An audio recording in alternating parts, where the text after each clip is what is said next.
Hello students. तो जैसे कि हम लोग अभी इलेक्ट्रोस्टैटिक्स की सीरीज़ को डील कर रहे हैं, इसमें इलेक्ट्रोस्टैटिक्स पे हम लोग सारे के सारे लेक्चर्स बना रहे हैं। तो इसके पहले अपन 8 लेक्चर्स डिस्कस कर चुके हैं, जिसमें लगभग हम लोग इलेक्ट्रोस्टैटिक का इंट्रोडक्शन, उससे चार्जिंग ऑफ बॉडी, उसके बाद कूलम्स लॉ, उसके बाद इलेक्ट्रिक फील्ड, ये सारी बातें हम लोग कर चुके। उसके बाद इलेक्ट्रिक फील्ड का, पॉइंट चार्ज का इलेक्ट्रिक फील्ड हम लोग डिस्कस कर चुके हैं। आज जो 9th पार्ट हम लोग बना रहे हैं, इसमें हमारा मोटिव रहेगा, टारगेट रहेगा कि हम जो electric field due two point charge है उसके क्वेश्चंस को डील करें, है ना। तो अगर हमें क्वेश्चंस को डील करना है तो इससे पहले एक बार मैं कुछ बेसिक चीज़ें बता देता हूँ। अभी तक जो हम लोग पढ़ चुके हैं, एक बार उसको हम लोग देख लेते हैं, एक बार हम उसका ओवरव्यू कर लेते हैं।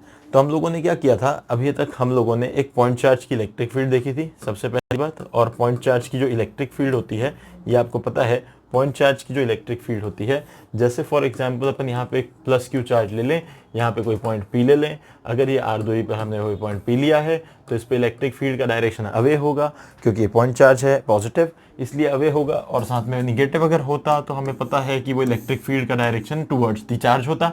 और इसकी जो मैग्नीट्यूड होता है किसी आर दूरी पर, हम उसको लिखते हैं के Q by are square.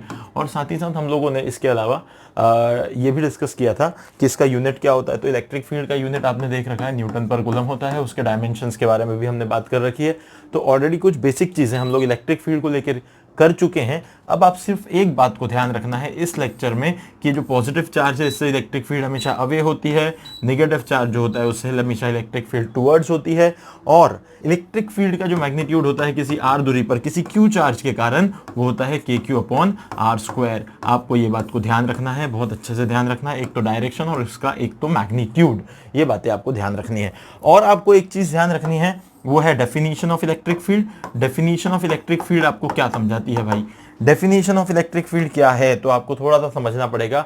Definition के समय हमने इलेक्ट्रिक फील्ड में लिखा था कि किसी भी पॉइंट पे जो इलेक्ट्रिक फील्ड इंटेंसिटी होती है वो होती है force experienced by a unit positive test charge. Unit positive test charge, ये हमारे पास बेसिक डेफिनेशन है इलेक्ट्रिक फील्ड का, जिसके कारण आपको एक और बेसिक फॉर्मूला मिल जाता है इलेक्ट्रिक फील्ड का, वो होता है क्यू टेस्ट चार्ज इंटू ई।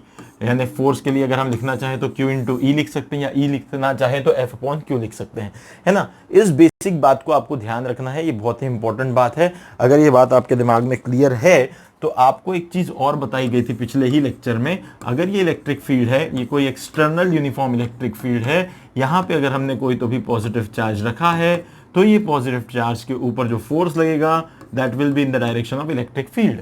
जो फोर्स लगेगा वो इलेक्ट्रिक फील्ड के डायरेक्शन में होगा। एट द सेम टाइम अगर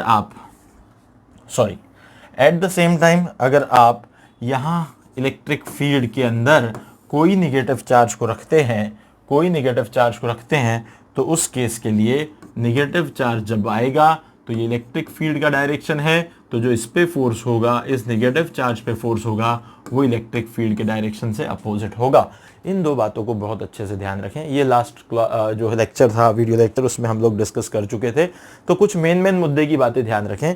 एक तो इलेक्ट्रिक फील्ड जो होगी पॉजिटिव चार्ज से हमेशा रेडियली आउटवर्ड होगी, नेगेटिव चार्ज से रेडियली इनवर्ड होगी। इलेक्ट्रिक फील्ड किसी पॉइंट चार्ज की किसी आर दूरी पर रखना चाहते हैं तो पॉइंट चार्ज अगर क्यू है तो उसका आपका जो इलेक्ट्रिक फील्ड का फॉर्मूला बनेगा वो K Q upon R square बनेगा।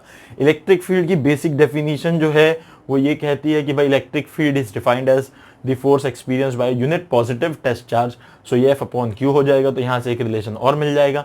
ये एक इंपॉर्टेंट बात है कि भाई जब भी कभी आप किसी पॉजिटिव चार्ज को इलेक्ट्रिक फील्ड में रखते हो तो इलेक्ट्रिक फील्ड के डायरेक्शन में फोर्स एक्सपीरियंस करता है। जब भी आप किसी नेगेटिव चार्ज को इलेक्ट्रिक फील्ड में रखते हो तो वो फोर्स जो एक्सपीरियंस करता है वो इलेक्ट्रिक फील्ड से अपोजिट डायरेक्शन में होता है।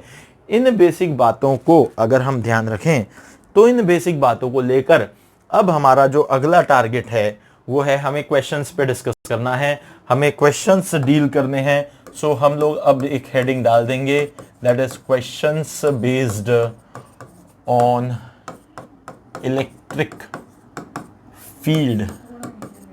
एक काम करेंगे हम लोग, questions based on electric field. इससे पहले हम लोग एक चीज और करेंगे, questions based on electric field intensity, ठीक है ना। मैं कुछ थोड़ी सी एक दो बातें बता देता हूँ पहले। ये questions based on electric field करने से पहले हमें थोड़ा सा डिस्कशन और करना है। हम एक चीज़ के ऊपर डिस्कशन करेंगे, ये क्वेश्चंस पे तो हम आते हैं, पर उससे पहले मैं एक और चीज़ बता देता हूँ। एक और चीज़ electric field intensity, electric field intensity, देखो इलेक्ट्रिक फील्ड इंटेंसिटी और vector form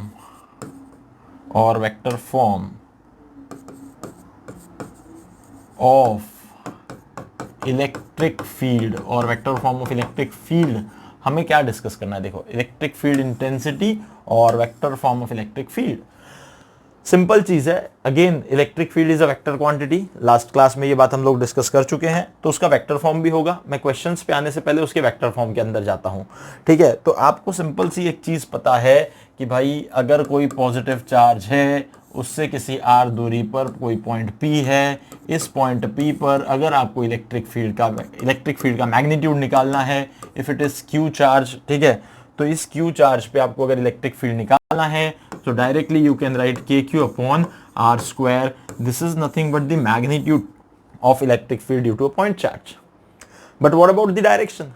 direction is in this positive के लिए अगर देखें तो ये डायरेक्शन है, यानी यहां से लेके उस तरफ, यहां अगर मैं इस चार्ज का पॉइंट O ले लूं, O से P की तरफ, तो मुझे एक पोजीशन वेक्टर लिखना पड़ेगा O से P की तरफ, यानी मुझे क्या लिखना पड़ेगा? दैट ROP लिखना पड़ेगा मुझे, वेक्टर ROP लिखना पड़ेगा मुझे।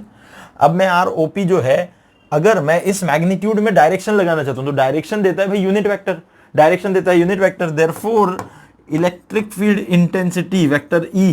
अच्छा एक बात और ध्यान रखना, यहां जैसे मैं इसको सिर्फ इलेक्ट्रिक फील्ड कह रहा हूं, तो जब मैं इसको वेक्टर फॉर्म में लिखूंगा तो इलेक्ट्रिक फील्ड इंटेंसिटी होगी।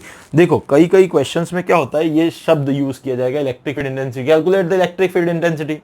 भाई जब भी बोल देंगे कैलकुलेट इलेक्ट्रिक फील्ड इंटेंसिटी, इसका मतलब you need to calculate the electric field in vector form, आपको वेक्टर फॉर्म में इलेक्ट्रिक फील्ड निकालनी है। ये बात ध्यान रखें, जब भी कभी ये शब्द आएगा इंटेंसिटी, जब भी कभी ये इंटेंसिटी शब्द आएगा, तो आप ये समझें कि आपको वहां पे क्वेश्चन के अंदर इलेक्ट्रिक फील्ड का magnitude as well as electric field का डायरेक्शन भी पूछा जा रहा है। तो इंटेंसिटी को समझ लें कि it is magnitude as well as direction, it is complete physical quantity that is electric field. तो अब आपको सिर्फ और सिर्फ क्या करना है, देखो यहां आपको इलेक्ट्रिक फील्ड जो है वेक्टर फॉर्म में लिखनी है, तो आपको वेक्टर ई लिखना है। अगर जैसे फॉर एग्जांपल मैं अगर चाहूं मेरे को वेक्टर ई लिखना है, तो हम क्या करेंगे, सिंपल है, अभी इसको थोड़ा मिटा देते हैं। इसको हम लोग अगर सिंपल देखें तो हमें कैसा लिखना होगा, तो ये आया वेक्टर ई, और vector E KQ upon R square आ जाएगा, और साथ ही साथ मुझे लगाना पड़ेगा एक यूनिट वेक्टर। ये यूनिट वेक्टर ही क्या दे रहा है मुझे, डायरेक्शन। भाई तो ये तो हो गया मैग्नीट्यूड, ये KQ अपॉन R स्क्वायर हो गया मैग्नीट्यूड, ये हो गया डायरेक्शन, और ये कंप्लीट टर्म बन गई एक vector, that is electric field vector.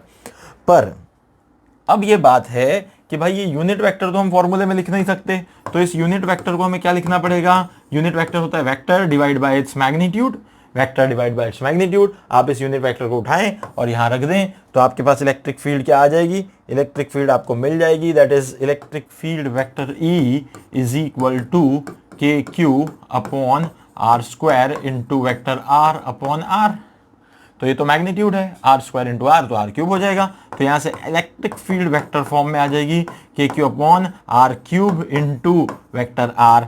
यहां से हम इस इलेक्ट्रिक फील्ड के वेक्टर फॉर्म को लिख सकते हैं। This is nothing but the electric field in vector form. Electric field अब आपके पास वेक्टर फॉर्म में आ गई। सो this is very important, this is very important.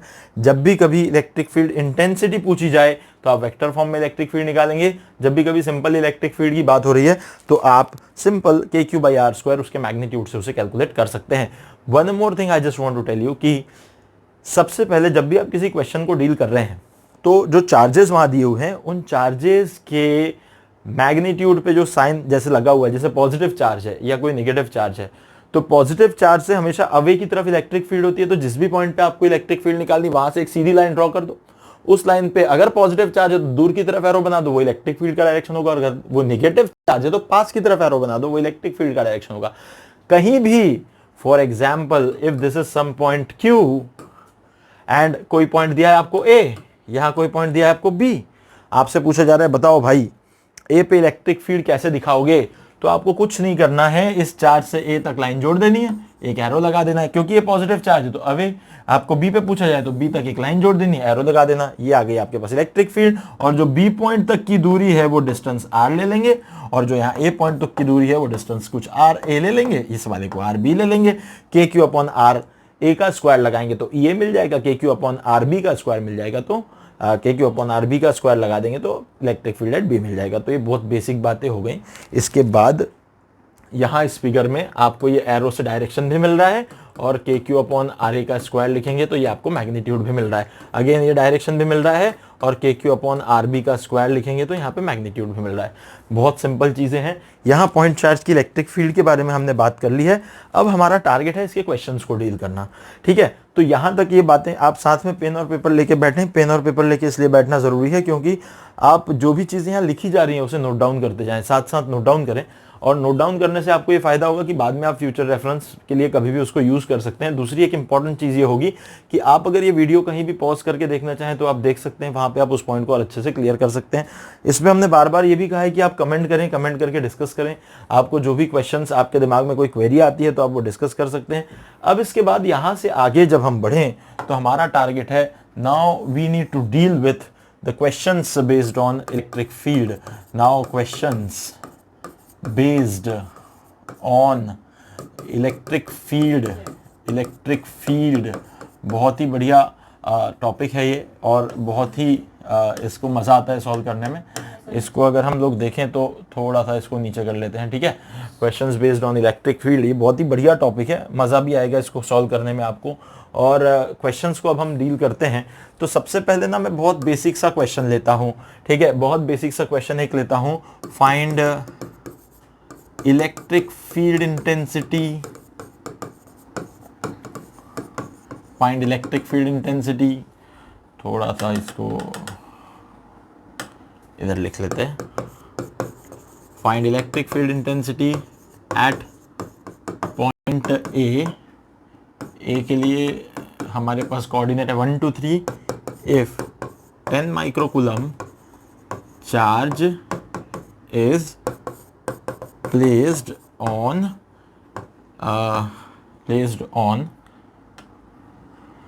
O पे 2 3 -4 O पे रखा है, ठीक है। तो बहुत जल्दी से ये क्वेश्चंस जो है, ये क्वेश्चन को जो है सॉल्व करने की कोशिश करें, अटेम्प्ट करें। सारे ही स्टूडेंट आप अटेम्प्ट करें। 1 मिनट का समय, मेरे ख्याल से क्वेश्चन देखते ही कई लोगों ने फटाफट से इसको सॉल्व करना शुरू कर दिया होगा। जैसे कि आपको पता है कि इलेक्ट्रिक फील्ड इंटेंसिटी आपको जिस पॉइंट पे निकालना है वो ये पॉइंट है, दैट इज ए। इस ए पॉइंट पे निकालनी है आपको और 10 माइक्रोकूलम का चार्ज है जो कि इस पॉइंट पे रखा हुआ है। तो फटाफट से पता है क्या करेंगे कुछ लोग यहाँ एक फिगर ड्रॉ करने की कोशिश कर लेंगे। यहाँ पे क्या करेंगे, एक क्यू चार्ज ले लेंगे जो कि पॉइंट पे रखा हुआ है। पॉइंट ए कहाँ पे रखा हुआ है भाई, charge is placed on O, sorry, तो ओ पे रखा हुआ है। ये ओ जो है इसके कोऑर्डिनेट्स दिए हुए हैं आपको, 2 3 दिए हुआ है और साथ में -4 दिया हुआ है। और आपके पास एक दूसरा पॉइंट है जहाँ पे आपको इलेक्ट्रिक फील्ड इंटेंसिटी निकालनी है, वो ए पॉइंट है, उसका कोऑर्डिनेट है 1 2 3।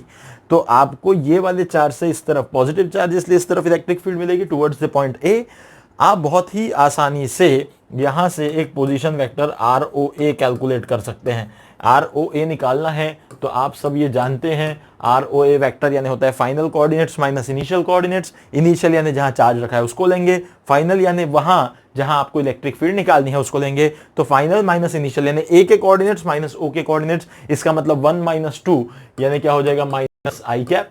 और दूसरा है 2 - 3 यानी हो जाएगा -j कैप। और यह है 3 -4 का मतलब +7 k कैप। इस तरीके से आप देखेंगे तो यहां से आप इसके पोजीशन वेक्टर को निकाल सकते हैं। इसका मैग्नीट्यूड अगर निकालना चाहते हैं आप तो इसको सिर्फ अंडर रूट में आपको लिखना है 1 स्क्वायर प्लस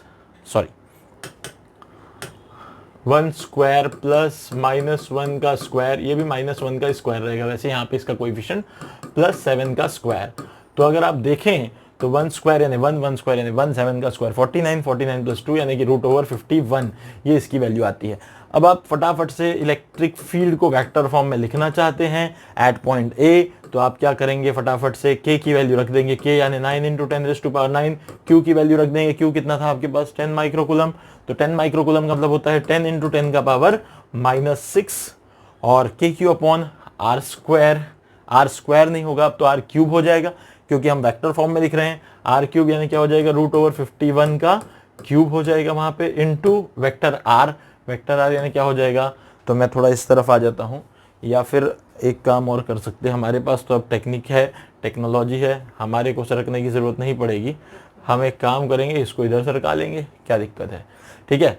तो ये आ जाएगा आपके पास r, यानी क्या हो जाएगा माइनस आई कैप माइनस जे कैप प्लस 7k कैप, ये लो आ गया ये आपके पास। अब चाहो तो इसको थोड़ा सॉल्व कर लेना, तो यहाँ पे क्या आ जाएगा 9 हो जाएगा, और 10 का पावर है 10 में से -6 यानी 9 इंटू 10 का पावर 4 आ जाएगा इधर, और नीचे आ जाएगा 51 रूट ऑफ 51, ठीक है। 51 रूट का क्यूब है तो 51 रूट 51 आ जाएगा, और साथ ही आ जाएगा माइनस आई कैप माइनस जे कैप प्लस 7k कैप, इस तरीके से आपको मिल जाएगा, ठीक है। तो मेरे ख्याल से ये बात समझ में आ चुकी होगी, कुछ लोगों को दिक्कत नहीं आना चाहिए। वैसे इसमें इसको थोड़ा छोटा कर दिया है ताकि आप पूरा की पूरा देख सके, मेरे ख्याल से वीडियो में दिख रहा होगा क्लियरली, शायद दिख रहा होगा क्लियरली, कोई दिक्कत नहीं होगी। यहाँ देखो अब आपको क्वेश्चन भी दिख गया, उसके बाद सॉल्व भी कर दिया है मैंने। So finally you have got this answer vector EA is equal to this term, complete term, okay. तो अब क्या करेंगे अपन, यहाँ तक तो आ गए हम लोग, ठीक है। इसके बाद मैं एक क्वेश्चन फटाफट से, अगर आपने इसको कर लिया तो मैं एक क्वेश्चन आपके लिए दे दूंगा। अब एक क्वेश्चन जो है इसी तरह का एक क्वेश्चन है, वो घर से कर लेंगे आप लोग। हाँ, इसका आंसर भी आप कमेंट करें, बड़ा सिंपल सा क्वेश्चन मैं दे रहा हूँ एक और, ठीक है। एक काम करते हैं, मैं इसका एक और जो क्वेश्चन है उसको यहाँ लिख देता हूँ, ठीक है, यहाँ लिख देता हूँ। सिमिलर क्वेश्चन है जो आपको दे रहा हूँ मैं, तो इसको थोड़ा यहाँ लिख देता हूँ मैं, ओके। थोड़ा ध्यान देंगे इधर। So the question is, same he question है, अब बस जैसे एक चार्ज था किसी एक पॉइंट पे रखा हुआ था, उससे दूसरे पॉइंट पे इलेक्ट्रिक फील्ड निकालनी थी। अब मैं क्या कर रहा हूँ, 2 चार्ज दे दे रहा हूँ और तीसरे किसी पॉइंट पे इलेक्ट्रिक फील्ड निकालनी है। तो जो superposition principle of electric field हमने पढ़ा था वो भी यहाँ लग जाएगा। तो अब आप क्या करेंगे, फाइंड, क्वेश्चन लिख लेंगे, फाइंड द इलेक्ट्रिक फील्ड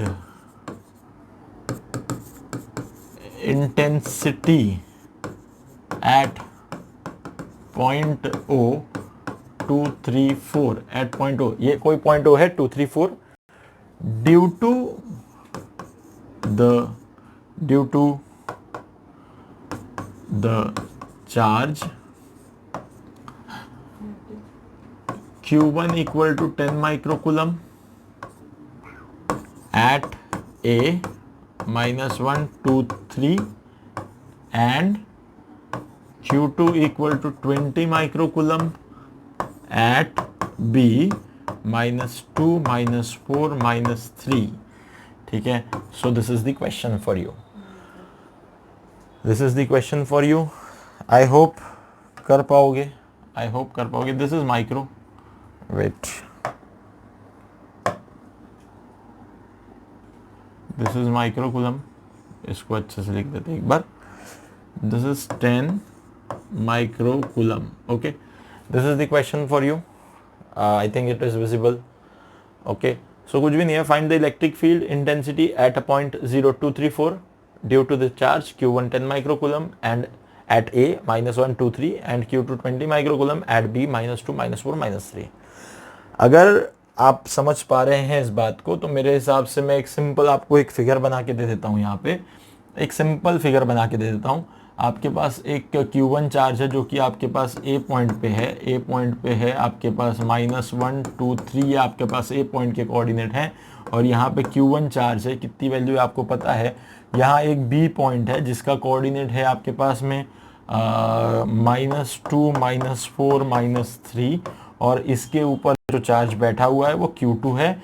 यहाँ कोई C पॉइंट है जिसका कोऑर्डिनेट जो है वो है, C पॉइंट नहीं है सॉरी, O पॉइंट है जिसका कोऑर्डिनेट जो है वो है 2 3 4।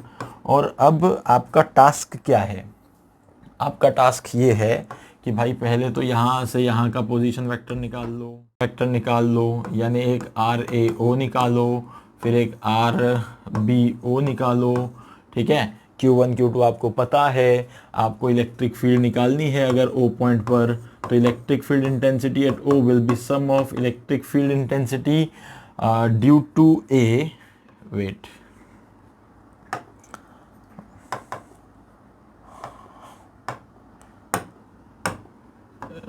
this is electric field intensity due to the charge at A plus electric field intensity due to the charge at B. Okay, so this is the concept. मैं इसको पूरा solve नहीं करूंगा, RAO निकालें, RBO निकालें, वहां पे रखें, आपके पास पता है वेक्टर फॉर्म में इलेक्ट्रिक फील्ड क्या होता है। आप इसको लें अगर, तो बहुत अच्छे से आप इसको सॉल्व कर सकते हैं। ये आप घर पे सॉल्व करें, इसका आप आंसर जो है वो कमेंट बॉक्स पे ज़रूर डालें, और इसके बाद में जो है मैं आंसर्स को कमेंट पे चेक करके आपको बता दूंगा। तो इसके बाद ये क्वेश्चन हो गया। अब हमारा एक टारगेट है नेक्स्ट क्वेश्चन नंबर 3 की तरफ जाते हैं हम, ठीक है। तो क्वेश्चन ये कहता है थर्ड क्वेश्चन जो है उसका क्या मतलब है, थोड़ा सा 1 मिनट देख लेते हैं उसको। थर्ड क्वेश्चन ये चाहता है भाई, मेरे ख्याल से यहाँ तक विजिबल होगा आपको, ठीक है। तो क्वेश्चन नंबर 3 क्या है देख लेते हैं। फॉर द गिवन फिगर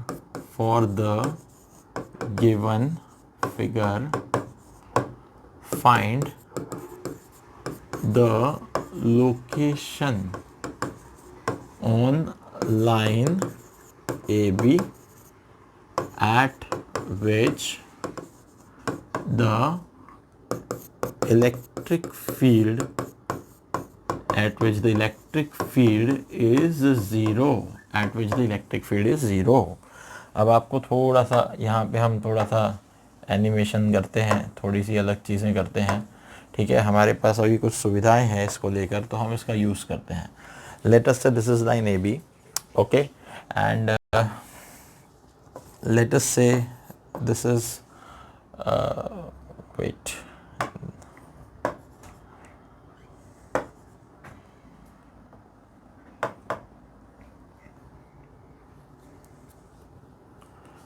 एक सेकंड,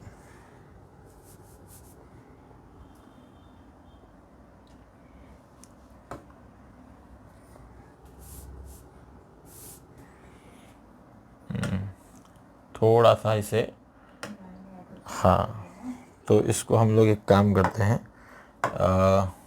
इसको थोड़ा सा हमारा टारगेटेड है इस, हाँ अब हट गया।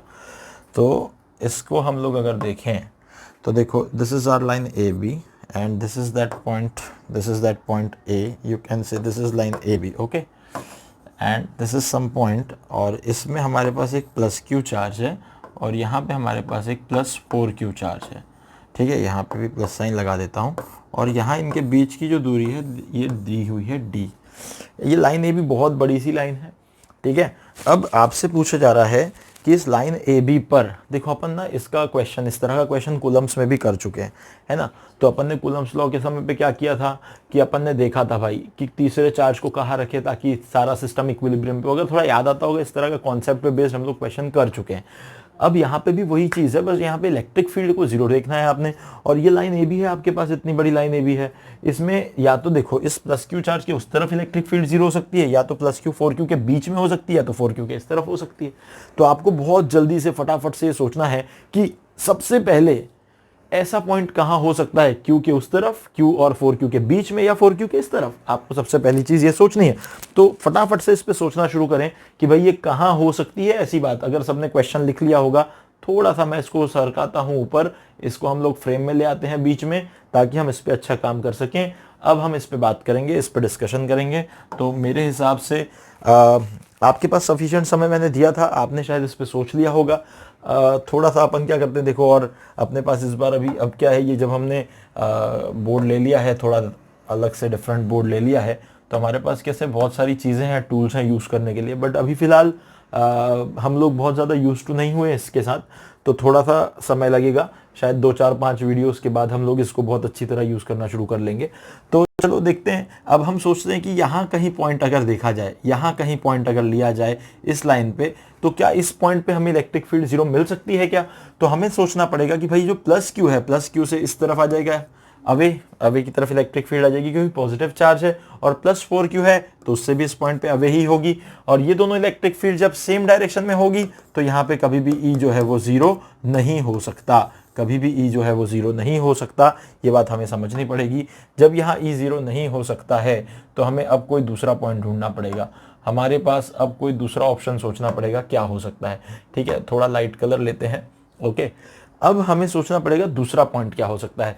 अब जैसे हम अगर 4Q के इस तरफ चले जाएं, तो 4Q के इस तरफ अगर कोई पॉइंट लिया जाए तो 4Q की इलेक्ट्रिक फील्ड इस तरफ हो जाएगी, और साथ ही साथ +Q जो है उससे भी अवे की तरफ होगी, तो उसकी भी फील्ड इस तरफ ही होगी। इसका मतलब यहाँ पे भी कभी भी E जो है वो जीरो नहीं हो सकता, ये एक बात हमारे दिमाग में आ जानी चाहिए। अब बड़ी सिंपल चीज है, बीच का ही कोई पॉइंट बचता है, मान लेते हैं यहाँ पे कोई पॉइंट हो। देखो पॉइंट को आगे बढ़ाने की, यानी इस क्वेश्चन को आगे सॉल्व करने से पहले हमें ये सोचना पड़ेगा वो पॉइंट कहाँ होगा, क्योंकि उसके बाद ही हम लोग बाकी की चीजें कंसीडर करेंगे और उसके साथ ही फिर हम लोग कैलकुलेशन स्टार्ट करेंगे। तो हम लोगों ने पहले यहाँ पे देख लिया, यहाँ तो काम नहीं बना, हमने यहाँ पे देख लिया, यहाँ पे भी काम नहीं बना, और लाइन ए बी पे ही देखना, इसलिए बाहर मत चले जाना कि वहां देख लूं क्या सर, नीचे देख लूं क्या, ऊपर देख लूं क्या, कुछ भी कर लूं क्या, ऐसा कुछ मत करना भाई। जब बोला है लाइन ए बी पे देखो तो उस पर तीन ही पॉसिबिलिटी है, या तो क्यू की उस तरफ, या 4Q के इस तरफ, या दोनों के बीच में। तो अब तीसरी पॉसिबिलिटी पे हम काम कर रहे हैं ना। तो तीसरी पॉसिबिलिटी पे जब हम काम कर रहे हैं तो पहले तो इस पे डायरेक्शंस को चेक करो।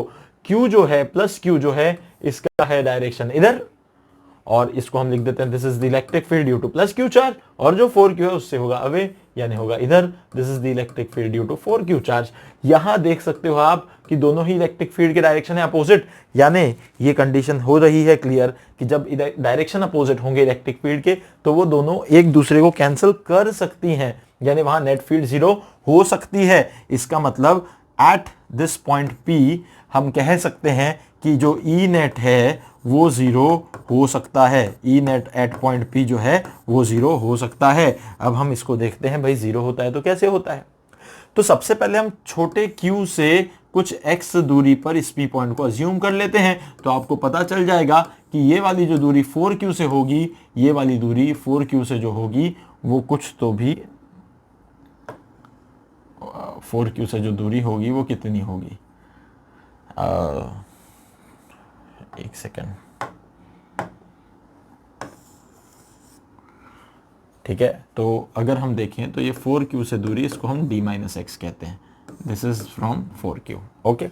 तो ये x दूरी, ये 4Q से हो गई टू d-x की दूरी। अब यहाँ ई नेट जीरो है, यानी कि इसकी फील्ड Q चार्ज की और 4Q चार्ज की दोनों को इक्वेट कर देते हैं, अगर इक्वेट कर देते हैं तो क्या होगा। देखो सबसे पहली बात मैं कुछ चीजें समझा दूं, यानी अगर हम देखें तो कोऑर्डिनेट सिस्टम में ये पॉजिटिव x एक्सिस है, ये पॉजिटिव y एक्सिस है, ठीक है। और इस तरफ का जो भी क्वांटिटी होगा उसे पॉजिटिव लेना है, इस तरफ का नेगेटिव लेना है। यानी अगर हम देखें तो ई नेट जीरो लिखना है तो EQ हम ऐसा लिख सकते हैं, EQ का वेक्टर प्लस E4Q का वेक्टर इक्वल टू क्या हो रहा है, जीरो। EQ का वेक्टर E4Q का वेक्टर इक्वल टू क्या हो रहा है, जीरो। इसके बाद में अगर हम EQ की बात करें तो EQ को हमें पॉजिटिव लेना पड़ेगा, यानी क्या लिख देंगे हम लोग, KQ अपॉन इसका दूरी कितना था हमने लिया था, वो x दूरी था। देखो ये दूरी कितनी ली थी हमने, x दूरी ली थी, यहाँ सबको दिख रहा होगा ये x दूरी ली थी, तो ये KQ अपॉन क्या आ जाएगा, x स्क्वायर, और 4Q वाली ऑलरेडी निगेटिव साइड है तो उसका माइनस साइन लगा दो, तो ये कितना आ जाएगा, K और 4Q अपॉन में आ जाएगा d-x का स्क्वायर, और इक्वेट कर दो इसको जीरो से। बस सिंपल सी चीज है। अब आप ये 4Q वाली टर्म जो है ये निगेटिव साइन है इसलिए उसको उधर ले जा लो, या आप अगर सिंपल ऐसा भी लिखते कि भाई KQ by x square equal to K 4Q by d-x square, तो भी कोई गड़बड़ नहीं होती, तो भी बात सही होती, कोई दिक्कत थोड़ी थी। यहाँ K को काट दो, Q को काट दो, K को काट दो, Q को काट दो, you'll get 1/x square equals to 4 upon d-x का होल स्क्वायर। अब आप चाहें तो दोनों तरफ से रूट ले लें, मैं इस तरफ सॉल्व करता हूँ, इसको थोड़ा सा छोटा कर लेते हैं हम लोग, इसको थोड़ा छोटा करते हैं, तो इसको थोड़ा छोटा करेंगे तो पूरा क्वेश्चन दिखेगा आपको, है ना, पूरा क्वेश्चन दिख जाएगा। इसको थोड़ा छोटा कर लेते हैं, ओके। तो अब ये जो है अपन इसमें क्या करेंगे, taking root of both side, तो हम यहाँ पे taking root of both side, तो जब हम दोनों तरफ से रूट ले लेंगे तो it will be 1/x equal to 2 upon d-x, ठीक है। इसको उधर भेजें तो it will be d-x equal to 2x, यानी कि d इक्वल टू क्या हो जाएगा आपके पास, यहाँ से इधर भेज दें तो इट इज 3x, ठीक है। और यहाँ से x इज इक्वल टू क्या मिल जाएगा आपको, d/3। तो ये जो चीज़ है देखो, ये वो पॉइंट है, यानी x it is the distance from charge Q, it is the distance from plus Q, it is the distance from plus Q। ये प्लस Q से हमें मिली हुई दूरी है, जिसपे आप देख सकते हैं कि E नेट क्या मिल रहा है आपको, जीरो। तो इस तरीके से आप अगर देखें तो काफ़ी अच्छे से आप ये क्वेश्चन सॉल्व कर सकते हैं। इसी तरीके का एक सेम क्वेश्चन देख लो, पहले इसको लिख लो सभी लोग। इसी तरीके का एक क्वेश्चन मैं और दे देता हूं जिसको आप घर से कर सकते हैं और फिर हम लोग उसके आगे बढ़ेंगे। ये एक बहुत अच्छे से सिंपल सा क्वेश्चन है, आप इसको कर सकते हैं। अब मैं इसी तरीके का एक क्वेश्चन और देता हूं जिसको आपको घर से करना है, ठीक है। So somewhere it will B question number 4, ठीक है। तो इसमें आप करेंगे फॉर द गिवन फिगर, ठीक है, find the point at which electric field will be 0 on line AB, at which electric field will be 0 on line AB। तो ये क्वेश्चन मैं आपको दे रहा हूँ, इसको आप सबसे पहले थोड़ा सा लिख लें और ये फिगर बना लें इसका, ठीक है। तो ये this will be our line A B, okay, and this will be Q and this will be -16 Q.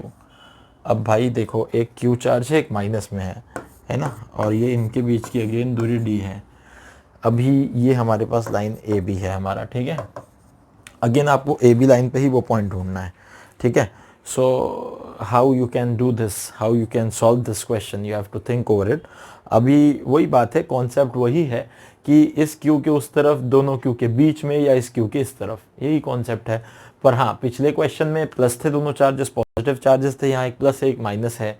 तो प्लस माइनस होने के कारण आपको सोचना पड़ेगा, पहले यहाँ एक पॉइंट लो, फिर यहाँ एक पॉइंट लो, फिर यहाँ का ही एक पॉइंट लो, और फिर उसके बाद सोचो कि कहाँ E0 होता है, और जहाँ E दोनों के अपोजिट आते हैं वहीं E0 होगा, और जहाँ दोनों के E अपोजिट आते हैं बस आपको वो पॉइंट को पकड़ के चलना है, उस पर फोकस करना है, और आपको वहाँ पे उसका नेट फील्ड जो है 0 मिल जाएगा। तो आपको वहाँ x की वैल्यू मिल जाएगी। वैसे मैं थोड़ा हिंट दे देता हूँ, I know that you can solve it, but still I think कि आप कुछ हिंट तो मुझे दे देना चाहिए।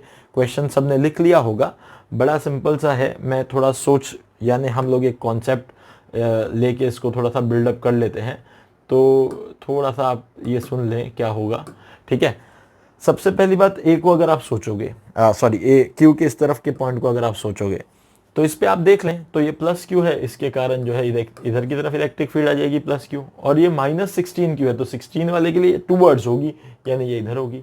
देखो, पहले ही बात में हमें इलेक्ट्रिक फील्ड अपोजिट मिल गई, तो ये एक पॉइंट तो बिल्कुल हो सकता है। तो आप इसको आप यहाँ से x मान लें, फिर q से x दूरी होगी और इससे d + x दूरी होगी, वैसा कर लें।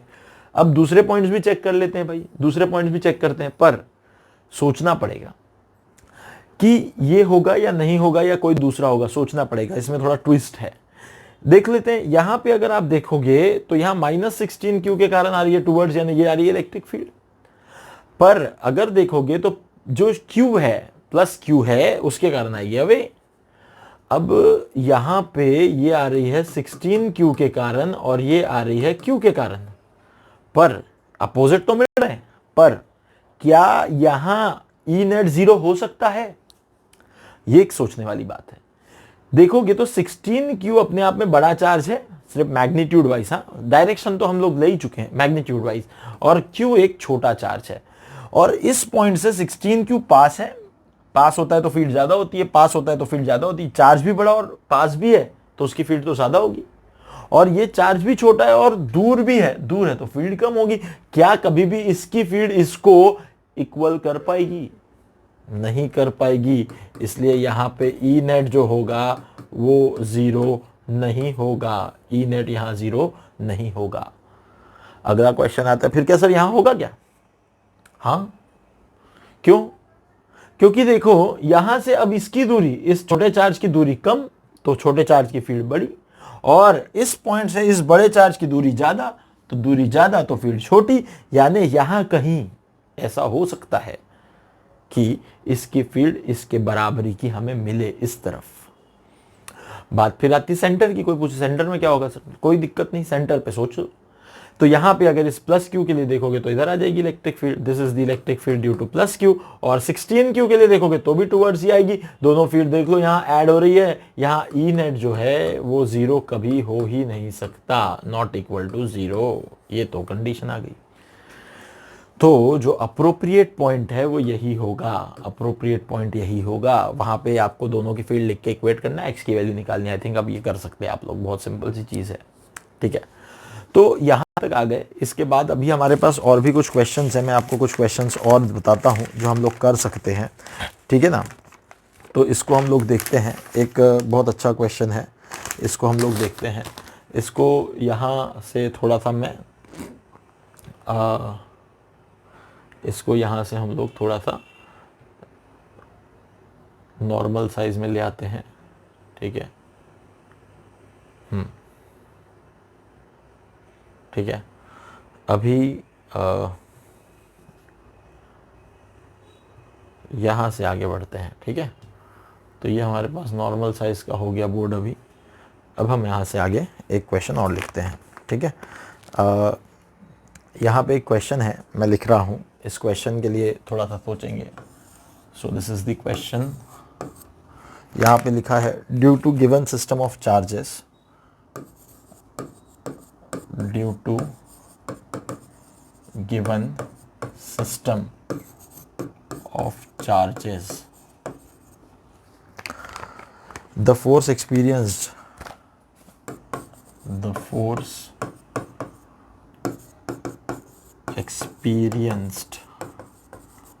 by -3 microcoulomb charge is given by vector F equal to 3i cap plus 21 j cap, 3i cap plus 21 j cap Newton,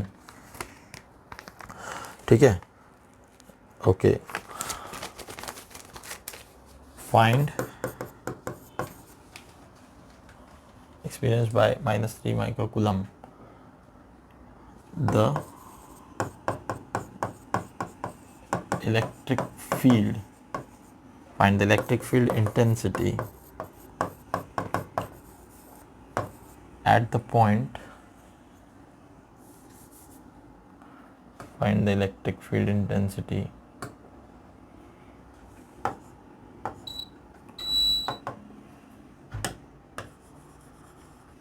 electric field intensity at the point where the charge is kept,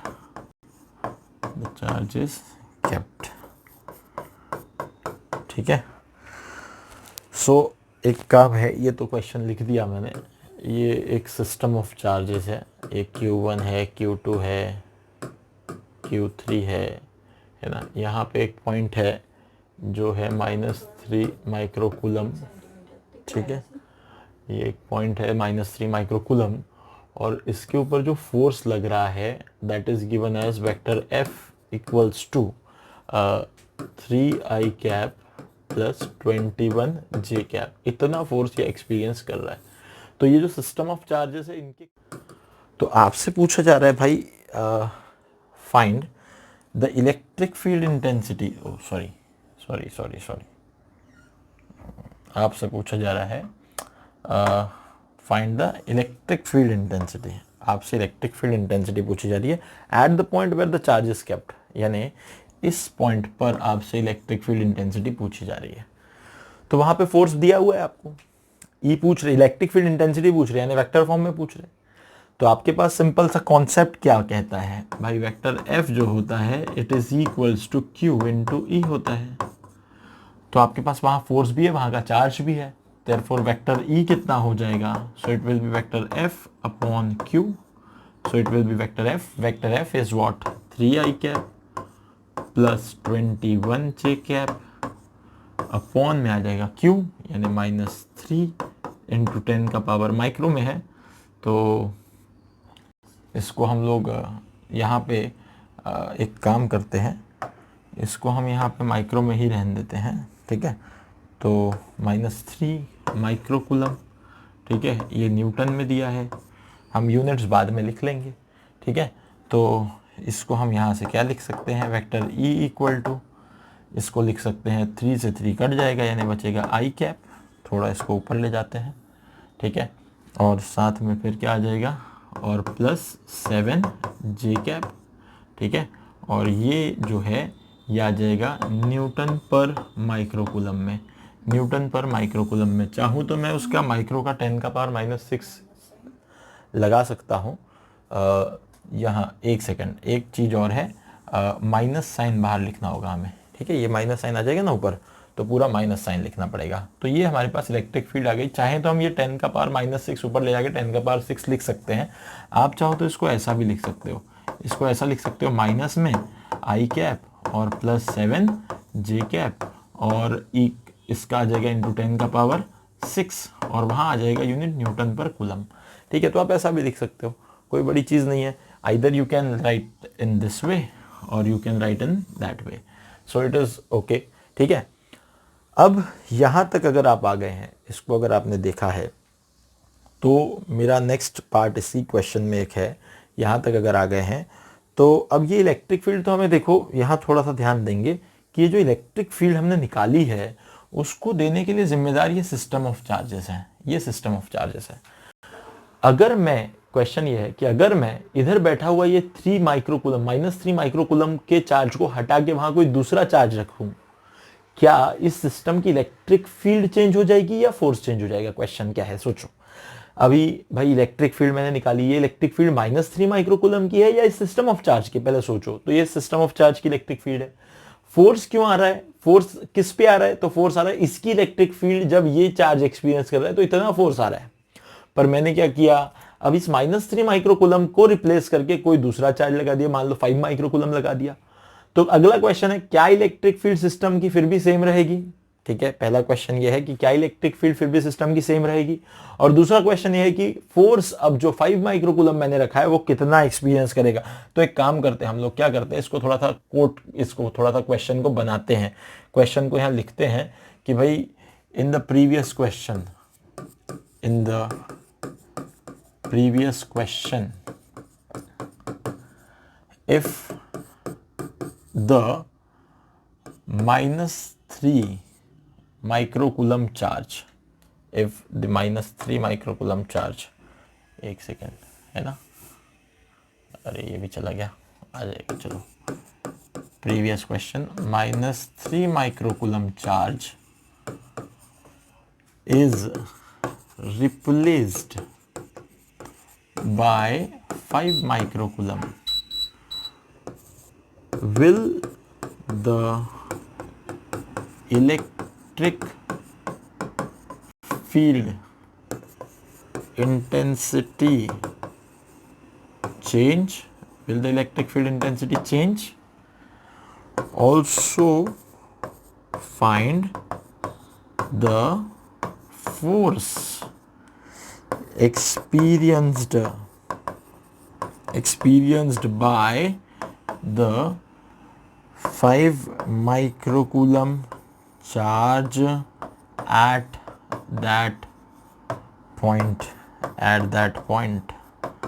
अब आपके पास ये है question भाई, क्या वहाँ से उस system से, अब जैसे अब क्या बना, ये सिस्टम है, फिर से वही सिस्टम है, Q1 Q2 Q3, ये वो पॉइंट है।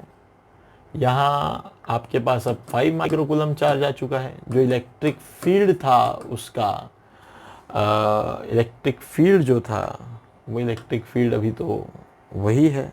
कितना निकाला था हमने इलेक्ट्रिक फील्ड, थोड़ा देखना पड़ेगा कितना निकाला था, ये था, तो इलेक्ट्रिक फील्ड था ये वाला, ठीक है, ये वाला इलेक्ट्रिक फील्ड था।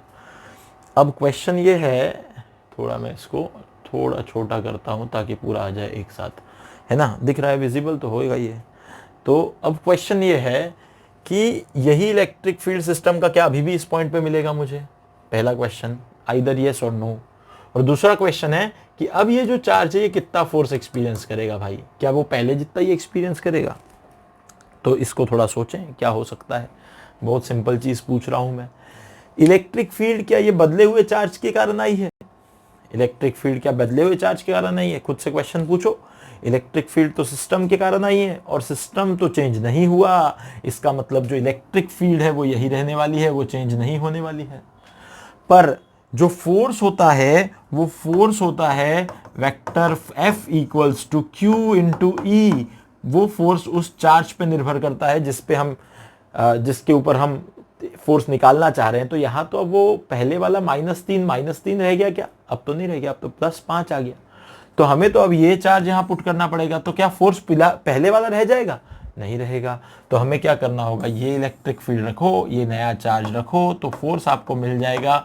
मैं बहुत डायरेक्ट लिख दूंगा, 5 है और माइक्रो है, तो माइक्रो होने के कारण 10⁻⁻6 और +6 कैंसिल ही हो जाएंगे, तो कूलम भी कैंसिल हो जाएगा, बचेगा सिर्फ न्यूटन, और माइनस आ जाएगा मेरे ख्याल से 5I कैप, और 7 × 5 यानी -35 J cap. If my calculations are not wrong, then this will be your final answer. बहुत सिंपल चीज़ है यार, 5 को तो मल्टीप्लाई करना था उसके साथ, और माइक्रो और उसका हिसाब करना था, बस बाकी तो कुछ भी नहीं था। ठीक है ना? तो ये हो गया एक और क्वेश्चन। ठीक है, इसके बाद मैं कुछ क्वेश्चंस जो हैं वो कराना चाहता हूँ, बहुत फास्ट थोड़ा सा आगे बढ़ता हूँ, इसको मैं आगे कर देता हूँ। ये सबने देख लिया होगा, आप स्क्रीनशॉट ले लें। हमारे पास कैसा होता है दिक्कत कि हमारे पास क्वेश्चन बहुत ज़्यादा है, इसलिए हम लोग बहुत ज़्यादा टाइम स्पेंड नहीं कर सकते एक एक क्वेश्चन पे, और इतने सारे क्वेश्चंस मुझे कराने होते हैं, तो इसीलिए फिर एक गड़बड़ ये हो जाती है कि हमें इतने सारे क्वेश्चन करने हैं अगर, तो हमें फिर समय को थोड़ा सा फास्ट चलना पड़ेगा लेकर। ठीक है, तो अब हम लोग कैसे उतना टाइम स्पेंड इस पे नहीं कर सकते, तो अब मैं अपने नेक्स्ट क्वेश्चन पे आ जाता हूँ। ठीक है, थोड़ा सा एक क्वेश्चन हम लोग कर लेते हैं, अब एक क्वेश्चन पे थोड़ा ध्यान देंगे सभी लोग। ठीक है ना, ये क्वेश्चन हम लोग देखते हैं फटाफट से। This is something new for you. Find electric field at point A due to given system of charges, due to given system of charges। अब इसमें मैं क्या करूँगा, बहुत सारे इसके मेरे पास जो हैं वो क्वेश्चंस हैं, तो मैं अभी आपको सारे के सारे क्वेश्चंस दे देता हूँ। ठीक है, तो सबसे पहले हम एक ट्रायंगल बनाते हैं, इक्विलैटरल ट्रायंगल, और यहाँ पे Q एक चार्ज है, यहाँ पे Q एक चार्ज है। This is equilateral triangle of side A. I can write it here equilateral triangle. Find the electric field at point A. So let us से दिस इज पॉइंट ए। ठीक है, मैं अभी बहुत सारे फिगर बनाने जा रहा हूँ, उस पर हम ए पॉइंट हर जगह स्पेसिफाई कर देंगे। जैसे ये एक ट्रायंगल हो गया, फिर इसके बाद यहाँ पे जो बी पार्ट है, इसके अंदर हम लोग एक फिगर ले लेते हैं, स्क्वायर ले लेते हैं। तो स्क्वायर ले लेते हैं, देखो ये स्क्वायर दिख रहा है। ठीक है, again this is point A, this one is Q, this one is Q, this one is Q, and this is A, side length A. एक और चीज़ ले सकते हो आप चाहो तो, you can have a right angle triangle. So we can have a right angle triangle like this. So this is the right angle triangle. Okay, so this is isosceles. Okay, so side A, and here we have a Q charge, here we have a Q charge. This is our point A. ठीक है, so पहले तो आप फटाफट से इन questions को लिख लें। ठीक है, और इसको थोड़ा छोटा करता हूँ मैं, ताकि हम यहाँ और कुछ फिगर्स बना दें। ठीक है, तो इसको थोड़ा उधर सरका लेते हैं। ठीक है, now we can have one more figure, we can have one more figure नीचे। हाँ, we can have one more figure, A B C हो गया, डी। सो यहाँ पे एक और फिगर बनाता है, इट्स अ हेक्सागन, और यहाँ let it be, this is point ए, यहाँ Q है, यहाँ Q है, यहाँ भी Q है, यहाँ भी Q है, और यहाँ भी Q है। Okay, so this is again, and now first of all try to solve this questions, and D E. ठीक है, बहुत सारे क्वेश्चन है वैसे देखा जाए तो। ठीक है, ई,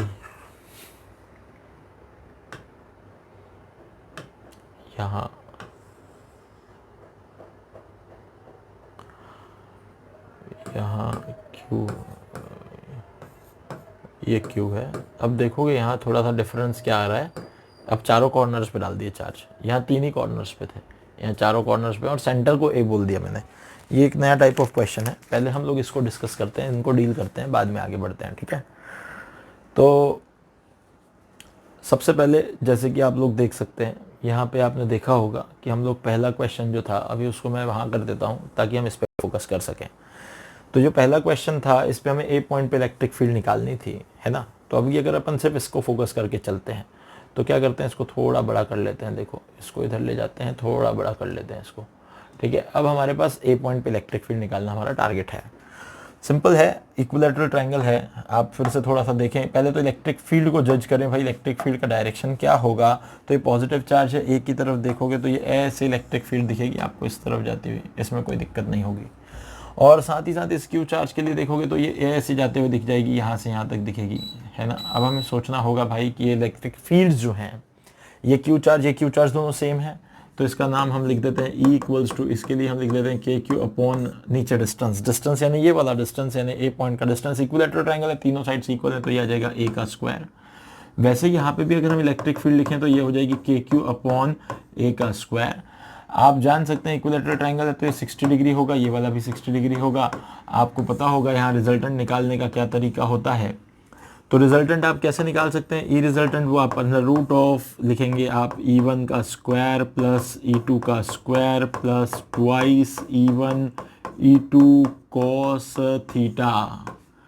पर मैंने अपने बच्चों को हमेशा बताया है कि आपके पास जब भी कभी कोई दो वेक्टर्स होते हैं इक्वल मैग्नीट्यूड के 60 डिग्री पर, याद करके रखो, इक्वल मैग्नीट्यूड यानी ई और ई के हैं, 60 डिग्री पर हैं, 60 डिग्री पर है, तो ई रिजल्टेंट हमेशा ही आपके पास √3 टाइम्स ऑफ ई होगा। आप यहाँ वैल्यू रख के सॉल्व करके देख लो, पर इतने से क्वेश्चन में इतना कौन करेगा, तुरंत ही √3 ई होगा। तो आप ई रिजल्टेंट हमेशा क्या लिख देंगे, √3 ई की वैल्यू कितनी है, तो वो है के क्यू अपॉन ए स्क्वायर है। ये आ गया आपका पहले क्वेश्चन का आंसर। ये आ गया आपके पास पहले क्वेश्चन का आंसर, बहुत आसानी से आप इसको लिख सकते हैं, ये पहला सॉल्व हो गया। अब अगर आप देखते हैं ये दूसरे वाले को, जो कि एक स्क्वायर है, कोई दिक्कत नहीं है, ये इसको भी आप फटाफट सॉल्व कर सकते हैं। इसको फिर थोड़ा बड़ा करते हैं, इसको जिसको हमें करना है सॉल्व उस पर फोकस करेंगे हम। Again you can have the various electric fields. For this Q you will be having electric field like this, for this Q you will be having electric field like this। खासियत है ये दोनों electric field का नाम E रख सकते हैं हम, क्योंकि दोनों इक्वल होंगी। क्यों होंगी, तो दोनों चार्ज सेम, दोनों के डिस्टेंस सेम। ये वाली इलेक्ट्रिक फील्ड डिफरेंट होगी क्योंकि इसका डिस्टेंस जो है वो ए पॉइंट का डिफरेंट है, तो इसको हमें बीच में ऐसा बनाना पड़ेगा। बड़ी सिंपल सी चीज़ है, आप चाहें तो आप इसको बड़े आसानी से यहाँ से जो है बहुत आसानी से आप इसको लिख सकते हैं, ठीक है। तो इसको हम लोग यहाँ से निकाल देते हैं, ई को हटाता हूँ अभी, ओके। तो ये थोड़ा सा दिक्कत दे रहा है, ठीक है, हो जाएगा।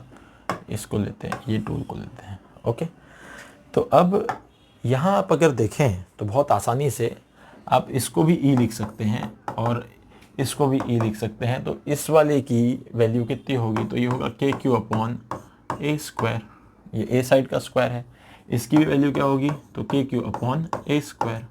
और ये वाला जो लेंथ होगा, हाइपोटेनस √2a होता है, तो इसकी वैल्यू हो जाएगी कुछ तो भी ई डैश, और वो होगा के क्यू अपॉन √2a का स्क्वायर, यानी क्या हो जाएगा 2a स्क्वायर।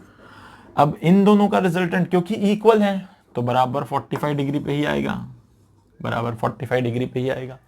और ये जो रिजल्टेंट आएगा इसको मैं ई रिजल्टेंट कह दूं। और फिर वही बात आती है, दो वेक्टर जब एक दूसरे से 90 डिग्री पे होते हैं तो यहाँ पे हम लोगों ने एक बात सुन रखी है, समझ रखी है, भाई एक वेक्टर दो वेक्टर इक्वल मैग्नीट्यूड के 90 डिग्री पे होंगे तो उनका रिजल्टेंट जो होगा वो भी √2 टाइम्स ऑफ एक वेक्टर का मैग्नीट्यूड होगा, यानी इनका रिजल्टेंट जो होगा वो √2 टाइम्स ऑफ ई होगा, यानी के क्यू बाई ए स्क्वायर होगा।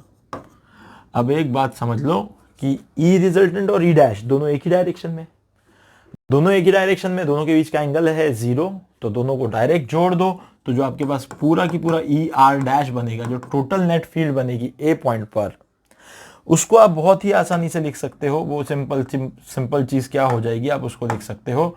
आपको सिंपल ये करना होगा कि भाई यहाँ पे वेट, आपको सिर्फ ये करना होगा कि एक सेकेंड, थोड़ा सा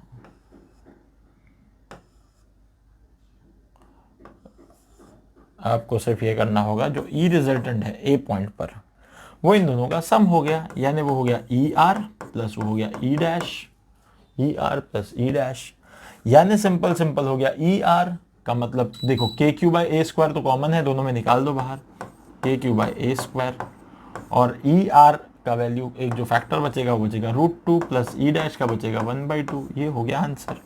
सो this is the electric field at point ए। बड़ा सिंपल है। इस तरीके से आप बहुत आसानी से इन्हें डील कर सकते हो। They are very simple questions, ठीक है ना। ये एक हो गया बी पार्ट। बी के बाद आप सी को देखेंगे। बी पार्ट हो गया, इसको देख लो अच्छे से, इसको लिख लो अच्छे से। कौन से? ये वाला? अच्छा ठीक है। ये जो है देखो, ये इक्वल टू है ना। एक मिनट, मैं इसको एक काम करता हूँ, फिर से बना देता हूँ। ये जो ई रिजल्टेंट मैंने लिखा है, थोड़ा इसको मैं फिर से लिख देता हूँ, ठीक है। इसमें कुछ चीज़ें क्लियर नहीं दिख रही थी, ठीक है। So this is E R that is equal to √2 times of E. अभी क्लियर होगा मेरे ख्याल से, ठीक है। तो बस ये आ गया, इसको देख लेंगे, थोड़ा छाप लेंगे, आप छाप सकते हो, कॉपी कर लो, ठीक है। तो ये एक चीज़ हो गई। अभी थोड़ा सा नेक्स्ट क्वेश्चन की तरफ जाते हैं। C again very simple question. Let's focus on C. Let's magnify this C. Again this is point A at which you need to calculate the electric field. So this is right angle triangle. So Q से आएगी इधर, इस वाले Q से आएगी इधर। Again आप देखेंगे डिस्टेंस और चार्ज इक्वल। जब डिस्टेंस और चार्ज इक्वल तो यहाँ वाली भी E और यहाँ वाली भी E। इसका नाम के क्यू बाई ए स्क्वायर, इसका भी नाम के क्यू बाई ए स्क्वायर। और 90 डिग्री पे है तो बीच में आएगा, रिजल्ट डिग्री पे है तो रिजल्टेंट आएगा बीच में। अब भी लास्ट क्वेश्चन में बताया था, जब दोनों 90 डिग्री पे होंगे तो उनका रिजल्टेंट जो होगा वो √2 टाइम्स ऑफ ई होगा। अब भी लिख रहे थे हम।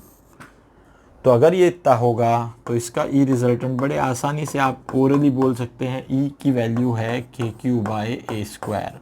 ये आंसर आ गया। लो, so they are very very very easy questions. You can easily solve this questions. आप चाहो तो ये चार्ज कहीं भी रख लेना, इधर चाहो इधर ए पॉइंट ले लो, उधर ले लो, जहाँ चाहे मर्जी वहाँ ले लो। तो ये एक और हो गया।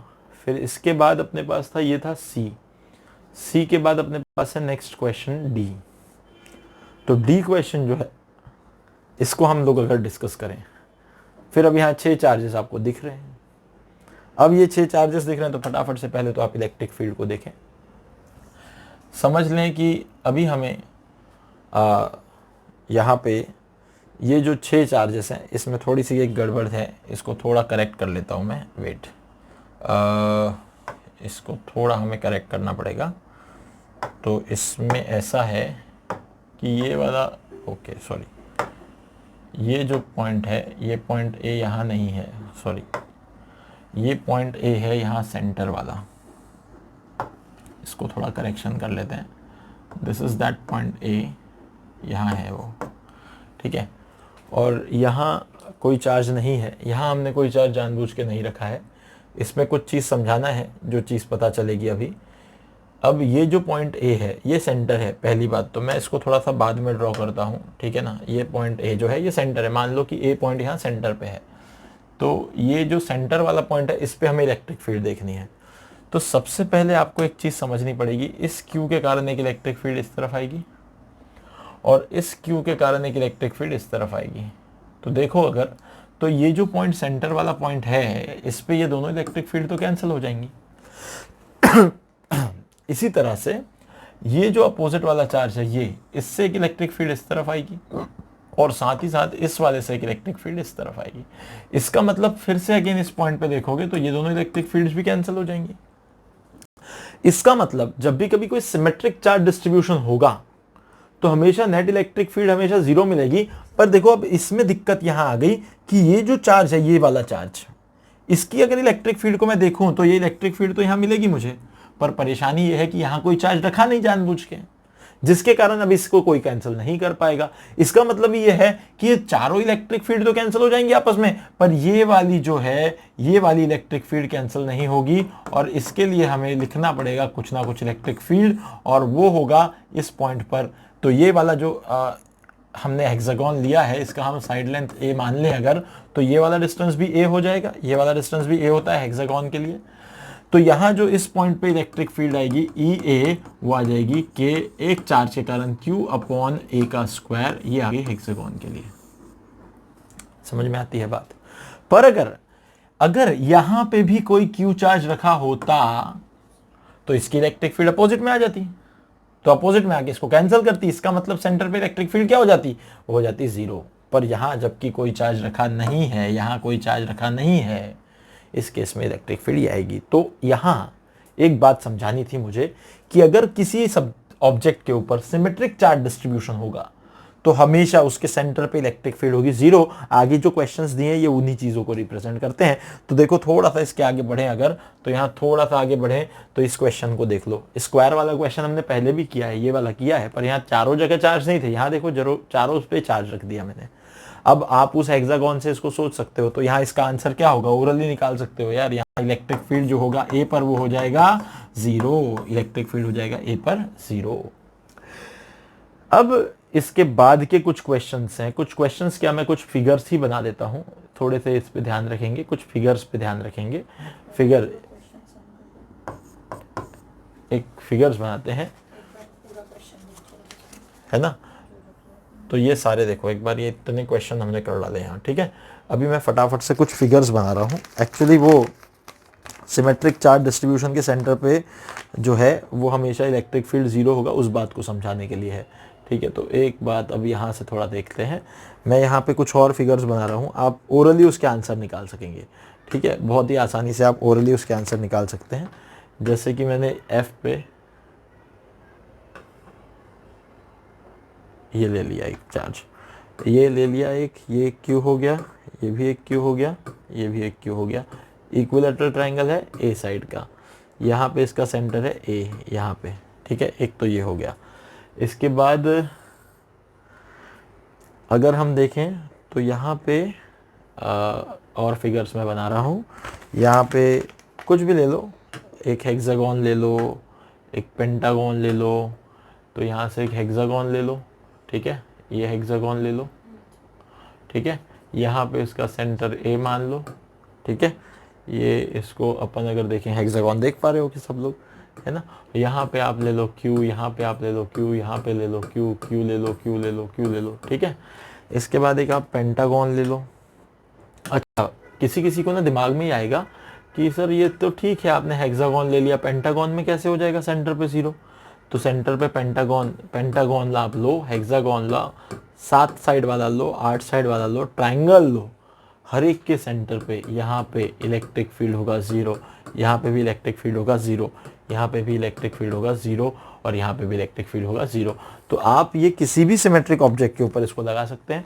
हाँ, ये पेंटागन वाला प्रूफ बहुत अच्छे से आपको ना एक HCV में आपको दिया हुआ है, आप चाहेंगे तो HCV को देख सकते हैं, उसमें इसको पेंटागन को प्रूव किया है उन्होंने, बहुत अच्छी तरीके से समझाया है क्यों ये ऐसा होता है। और कुछ भी नहीं है उसमें, एंगल्स वगैरह लेने पड़ते हैं, क्योंकि यहाँ का एक एंगल 72 डिग्री होता है, तो बड़े एब्रप्ट से नंबर्स आते हैं, बाकी कुछ नहीं है। नेट फोर्स उसमें बराबर, नेट फील्ड उसमें बराबर सेंटर पे आपको जीरो मिलती है, तो कोई दिक्कत नहीं है। इसके अलावा जो एक पॉइंट है जो यहाँ हमें सीखना है, ये जो मैं बता रहा हूँ वो क्यों बता रहा हूँ, थोड़ा इस पे ध्यान दें। मैं बता रहा हूँ ये सब चीज़ इसलिए क्योंकि हमें अब डील करना है, क्योंकि जैसे देखो ये जो सिमेट्रिक फिगर्स हैं, इसमें जैसे जैसे मैं साइड्स बढ़ाते जाऊंगा तो इनफाइनाइट साइड का जो चीज़ बन जाएगा वो तो मेरे पास सर्कल बन जाएगा, और सर्कल अगर कोई यूनिफॉर्मली चार्ज्ड है तो उसके सेंटर पे हमेशा इलेक्ट्रिक फील्ड क्या होगी, वो होगी जीरो। अभी हमें बस यही पॉइंट आपको सिखाना है कि जो सेंटर पे किसी यूनिफॉर्मली चार्ज रिंग के सेंटर पे जो इलेक्ट्रिक फील्ड होगी वो होगी जीरो। तो हम यहाँ पे एक बात लिख लेते हैं, hence for uniformly charged symmetric object, the electric field at its center will be zero. At its center will be zero. This is very important thing, very important thing. मेरे ख्याल से अभी मेरे पास वैसे 2-3 क्वेश्चन और हैं, पर ऑलरेडी हमारा समय शायद बहुत ज़्यादा हो गया है, 1-8 घंटे बहुत बड़ा हो गया ये वैसे ही। तो खैर हम लोग अभी यहाँ रुकते हैं। 2 क्वेश्चन मैं अगले वीडियो में कराऊंगा, अगले लेक्चर में 2 क्वेश्चन और कराऊंगा। फिलहाल के लिए अभी यहाँ रुक जाते हैं। इसको हम लोग यहाँ देख लें कि हमने क्या क्या पढ़ा है आज। तो ये बहुत सारी चीज़ें हैं, आप अगर इसको देखोगे तो यहाँ ऊपर भी बहुत सारा है ना। खैर हम लोग अभी के लिए फ़िलहाल इसको यहीं तक रोक देते हैं, ठीक है। और आप देखेंगे कि शायद ये बोर्ड को यूज़ करके शायद और अच्छी से चीज़ें हो पा रही हैं, हम भी थोड़ा सा और अच्छा इसको समझ पा रहे हैं।